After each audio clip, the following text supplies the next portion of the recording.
Hey everyone, welcome to the channel. All things Middle Earth here with a video looking at the 4 different craftable masterwork items in the game. You can only use one of these at a time, so you have to decide which one is best for your playthrough, and we're going to look at all of them today. As always, let me know what you guys think down below, but let's go ahead and get into the video.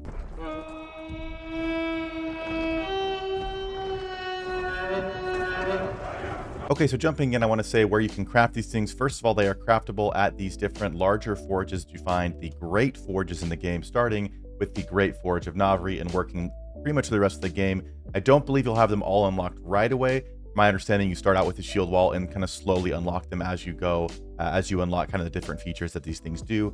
But you do start with those, and eventually you'll have access to all of them and have to choose which one makes the most sense for you. I will also note there are 2 masterwork items you craft throughout the story. You need to complete the story, which is Durin's Axe, and then the tier 6 spear, you need to fight the dragon.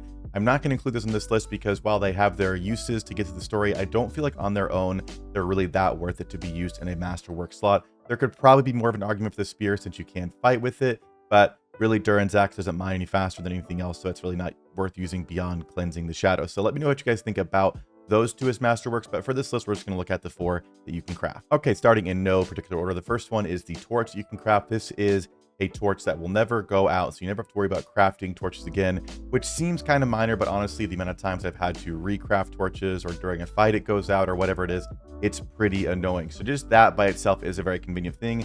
And again, I think some of these are more useful in a larger party. So if there was 1 person or 2 people in your party that had these lights, it would keep things well lit up for everyone, which would be very, very nice. But if you're playing by yourself, I feel like it's sort of a lot to justify using a torch as a masterworks personally. But the other really nice thing is if you're using an item that does not allow you to hold a item in your other hand like a torch normally, if you're using a 2-handed weapon, for example, the torch goes on your back just like you see here. And I'll put some more footage on the screen so you guys can see what it looks like kind of in the actual darkness.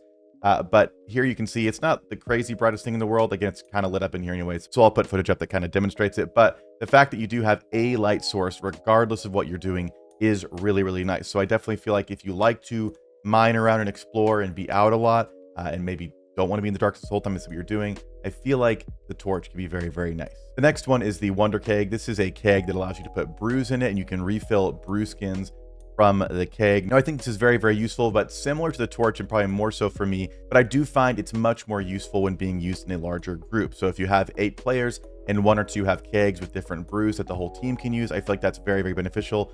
Whereas by yourself, I feel like at that point you could just bring 2 or 3 brew skins in your inventory and make sure they're filled up and call it a day. I don't know if it's really worth using by yourself, but it is a very, very cool and very unique one. And there are benefits you can get from it that you can't really get using other things. So I feel like it's a strong candidate for use, but I do feel like it's more useful with a bigger party. Next up is the shield wall. This is the shield masterwork item, and I like this one a lot, and I probably use it the most. And the nicest thing about this for me is that it is an item that will never break, which is not the case for all of the masterworks. The Quarry Master, which we'll see in a second, does take durability. The shield does not ever take durability damage. So if you're playing and you like playing with 1-handed weapons, the fact that your shield never breaks is pretty nice. Now on the flip side, typically if you're using your shield so much that you really benefit from it not breaking, your weapons will wear out in that amount of time. So you probably want to bring a couple of 1-handed weapons, maybe 2 or 3 swords or axes or whatever it is, to make sure you're getting use for it. But it is just kind of that safe thing. And I feel like as a single player, this could be the most beneficial thing just to keep you safe and always being able to kind of block, keep running away and maneuvering around your enemies. Whereas when you're playing in a party, you can kind of swarm the orcs and maybe not need to play as defensively. So definitely one that I've liked a lot, but I do feel like it is useful the less people you have in your party. Now, last but not least, and my current personal favorite is the Quarry Master. I didn't use this until pretty much after we beat the entire game, and I really regret it because it mines things twice as fast as any other pickaxe, and it can mine anything in the game. So obviously there'll be a point towards the end you unlock the last pickaxe to be able to mine everything, and that's kind of when this becomes available to my understanding.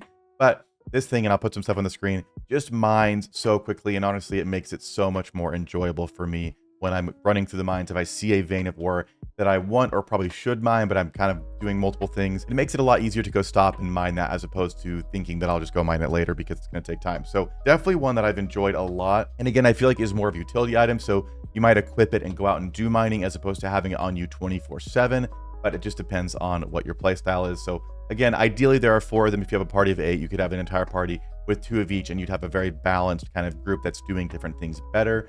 But obviously it's not the case for everyone, and you might have to choose or cycle between all of them at different times, which is kind of what I've ended up doing. But I will say my personal vote go to the Quarrymaster. And if I know I'm doing a lot of fighting, I'll probably take the shield with me just because I've kind of gotten used to using that. But those are just my opinions. I'd love to hear what you guys think down below. Which ones have you enjoyed? And did I miss any kind of details or features of these items that maybe I didn't discover yet? Again, I've used them a pretty fair amount, but it's definitely possible that I missed one of their features that they do. So if I did, comment that down below, and I will make sure to pin that so everyone can see how kind of useful these different items are. But that will do it for me in this video. And as always, I'll see you guys in the next one.